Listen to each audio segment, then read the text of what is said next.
So a few weeks ago, one or two of you asked a few questions, and I thought it would be great to get an expert on the case to help sort of go through a few of these questions. So let's start with... No experts here. Just a disclaimer. Video's going well. Right.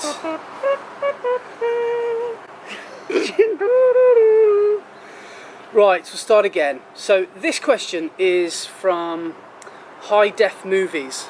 So the first question is, very interested insight, must be hard covering a wedding as a sole photographer. So have you ever done a wedding on your own, and how did you feel? How'd you get through it? Is that regarding photographing? Yeah, photography, I think, I did. There was no videographer there, and I was the only photographer. And I don't want to say nightmare, but it was difficult to know.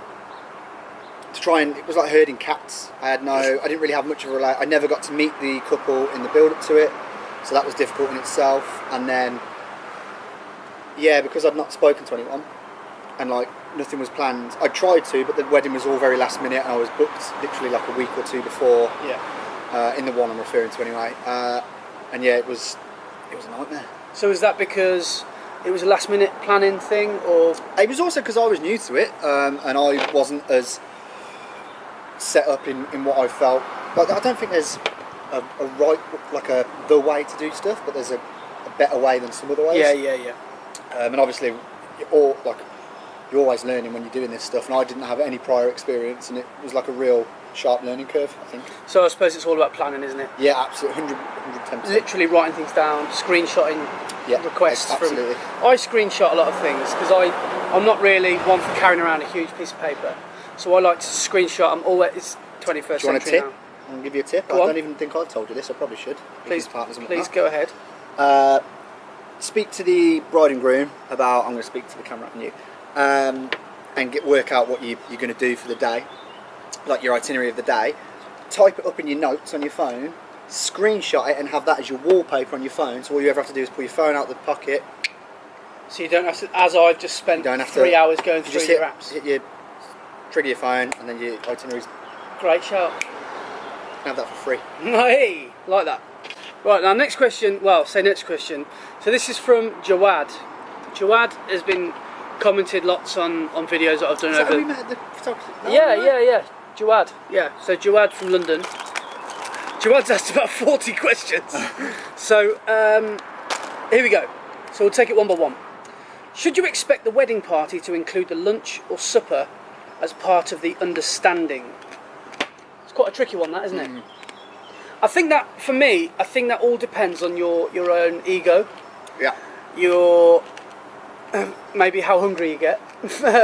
Because if you can't work without food, if you can't go a few hours without needing to work, then yeah, you're going to need some food.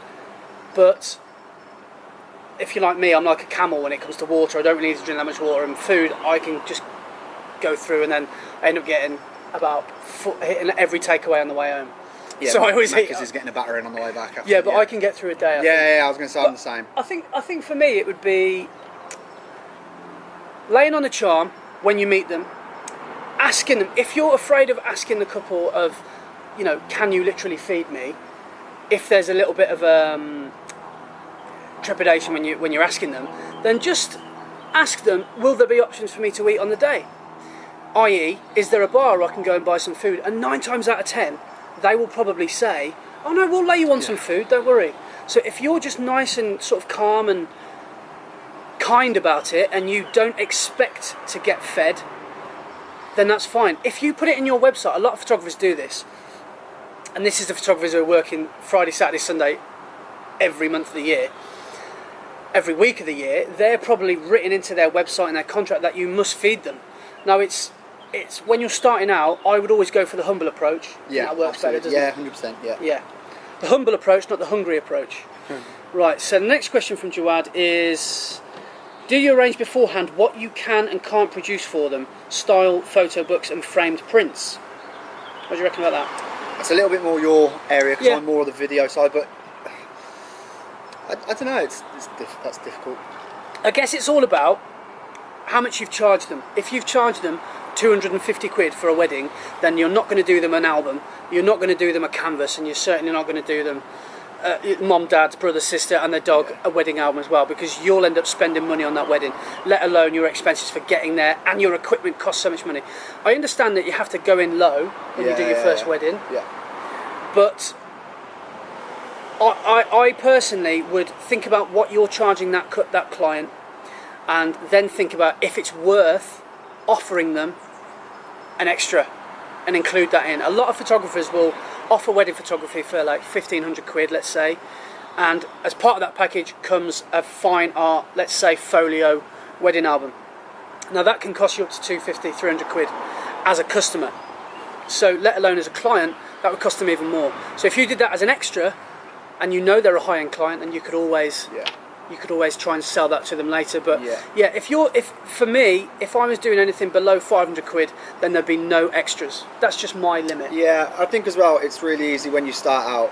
I was guilty of it. I could argue sometimes I'm still guilty of it now, where I do all this research on YouTube and look at all these people, and I'm like, oh, they're providing this, this and this, and yet they're providing all those things, but they're also getting paid something that would warrant that and value that, whereas I'm charging back when I started, I was charging 200 quid for a wedding, and I was like, yeah, I'll do you a print, and I'll get my mate to just paint you, and I'll get all this crazy stuff, and I'll paint a picture, and I'll do you a collage and a quilt, and I'm charging like 200 quid, and it's not, it doesn't marry up. And then not only do you not make any money, which isn't, you know what I mean, it's not all about just making money, blah, blah, blah, but you're doing yourself out of time, money, business, and then you're going to fall out of love with doing it as well, so it's probably not a healthy way to start it. I would say. Sorry, I keep eating pork scratch. No, you pork scratch away. That's weird, I shouldn't say. We'll edit that out. I'll never look at these in the same way again. Does the price include basic PS? And if they want PS done, it's extra. Does that mean Photoshop? PS. PS. Basic Photoshop. PS. Basic photo. If you mean photoshopping, I think that's like a standard. I would never, if that's what you mean, then I would just, as a client as well, I'd expect to see the finished version straight away. I'd never ever, it's like getting up in the morning. You don't want anyone to see what you look like first thing in the morning. You always need to have a shower and do your hair, if you've got hair, which I very nearly don't. No. Alright, well, put clothes on then, have a wash. Because if you see what I mean with this analogy? If you let in photos leave your computer and they're going into the wide world and they're not edited, they're not looking anywhere near as good as they can do. Yeah, it's a dangerous game. You're going to do yourself a disservice. Yeah. So no, I'd never ever let... That's not saying you should be so concerned about photoshopping it that you're not too concerned on taking a good picture. Does that make sense? Yeah. So you're like, oh, it's cool, I'll just Photoshop it Fix anyway. it in post. Yeah, that's definitely not, but yeah, at the same time. Yeah, so if that's what you mean, then yeah, I'd never let anything leave the computer that's not photoshopped. Do you do extras? Ooh, loaded question, Jawad, you cheeky little devil. I mean, such as pre-wedding shoots to get the couple relaxed and know what they want on the day. Mega, I think they're mega idea. Yeah, I think a lot of people will not expect them, but love it if you offer that. It's not everybody's cup of tea. No, but it also, it's like, struggling to get my words together. Had a cider, smashed. Yeah, like it counts for a lot. Just that the first time you go and meet someone, and you however many we've done now, where you go and meet them, and you're never quite sure before you meet them, and then as soon as you meet them, everything's put at ease. You're relaxed, and then they're relaxed because they've met you. Two super easygoing guys, and then you're relaxed because you've met them. You can talk in person about anything because there's nothing more difficult than trying to arrange or explain something via an email or a text message. It's so difficult, as where you're in person and you can just explain it. Yeah. Talk about it. It's great to have a meeting either a week, 2 weeks, 3 weeks before the wedding, or even a year before the wedding, because like you were saying, I think it's really good for them to just go up a notch in the trust level, because they've met you again. Yeah. You're starting to really build up a rapport for when you do shoot on the big day. Yeah. And if you do a photo shoot, if you intertwine it with a wedding meeting, it doesn't really feel like such an expense. Yeah. Because it benefits everyone, I think. Yeah, absolutely. You can charge extra money for it, I think. Yeah, if you wanted to. Yeah, I mean, I know a lot of photographers that would charge 300, 400, 500 quid for an extra shoot, and some couples will want that, and you could use that as bargaining power, I suppose. You could play it like, well, you've already booked me for the wedding.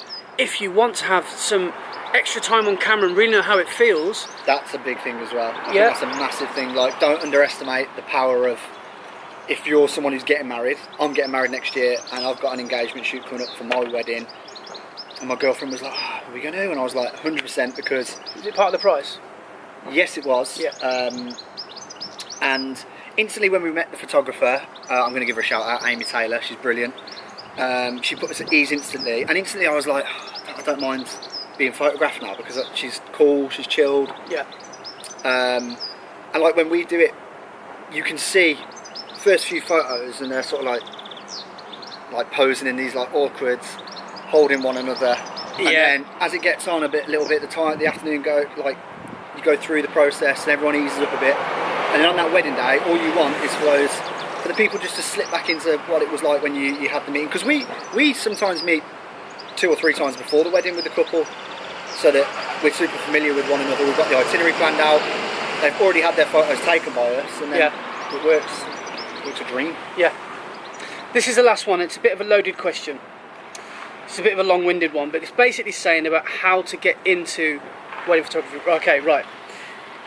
So this is a question from Simon Arins. I think that's how you say your name. Great vid, as always. Stop it, Simon. I've been wanting to get into wedding photography for a while now, but I've never known how to start off and book my first one without examples of wedding shots under your belt. I've got quite a lot of candids and more post-portraits in my portfolio, but nothing at the moment that shouts out wedding photography. I guess I'm also a little bit worried that I might not get the shot. It's not like you get a second chance at the rings or the first kiss. How did you go about booking your first wedding? Right, well, for me, I got nothing I decided I really wanted to do weddings, and then all of a sudden, I got 2 people ask me in the space of a week who saw through Facebook and Twitter that I do a bit of photography. They liked some landscapes that I did, and some photos of my dog that they liked, and some photos of, some friends and family that I'd taken. And they could just see, I think, and they trusted me into thinking that I could be possible of doing their wedding. So that's all it really took. So what I would say is, whatever photos you've got, get them out online.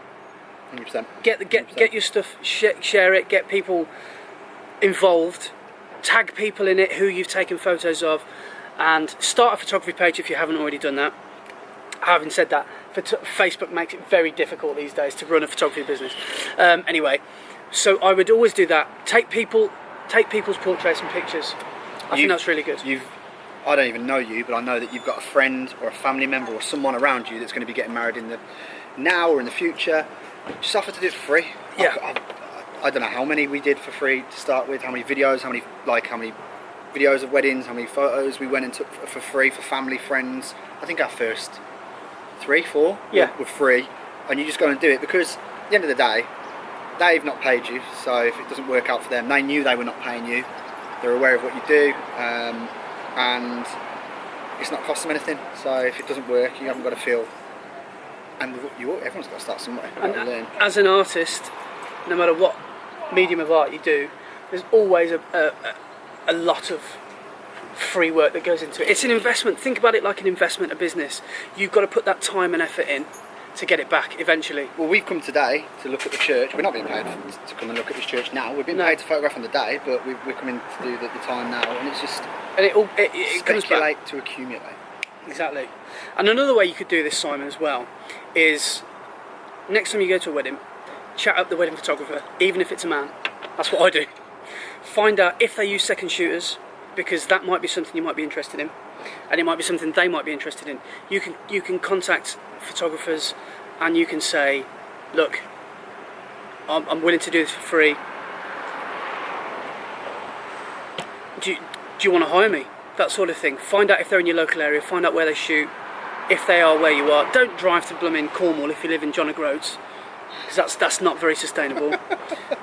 So yeah, I'd try and jump on the back of being a guest at a wedding as well. Don't take over. Don't start like going, right, yeah, I'll have friends in there. We've been there. We've had a few of them. Yeah. Where we're someone who's just a guest or has bought their camera because they used to be a photographer, and don't be that guy. Used to do a bit of photography back in the day. Bit of a wedding photographer. And Yeah, so what you can do is get a few candids, a few snaps. Even when the photographer's lined up, you can then contact the bride and groom afterwards and say, look, I've taken these pictures of you, I think you'll really like them. Are you okay if I use these on my website? And 99 times out of 10, they'll say yes. Of course they want photos of themselves. So, yeah, so don't be scared to work for free, I think. Absolutely, 100%. In fact, I think it's the best way to start. Yeah. Don't mug yourself off, like, don't do stupid shifts and stuff. You got to think about it and do it sensibly, but I'd absolutely, like, what do they call it, like cut your teeth, all that sort of stuff. You've got to go out there and you will, as we still do, as everyone does, you're going to make a ton of mistakes. You're going to get in there and you're going to shoot and your ISO, you're not going to remember about your ISO, or your camera's going to be on the wrong setting, and I've done it, you're going to forget to push record. Yeah. Believe me, it happens. And what I was going to say is, don't worry about your gear. No. The last thing you should be thinking about is your gear. Oh, my camera's not good enough to do this wedding. My lenses aren't very good, or whatever. It doesn't matter. I hate this saying because it's so cheesy, but the best camera you can have on you, no. The best camera you can have is the one that you've got on you.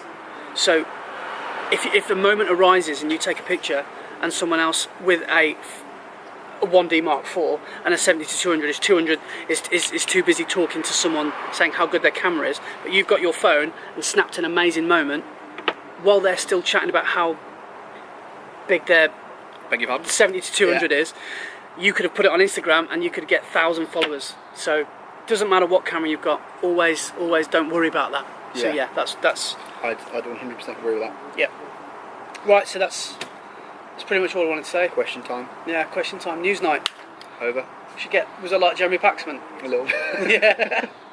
Right. Yeah, we need like a name. I don't know, 2 of the worst hairlines in photography. I reckon we could run with that. Yeah, we could do.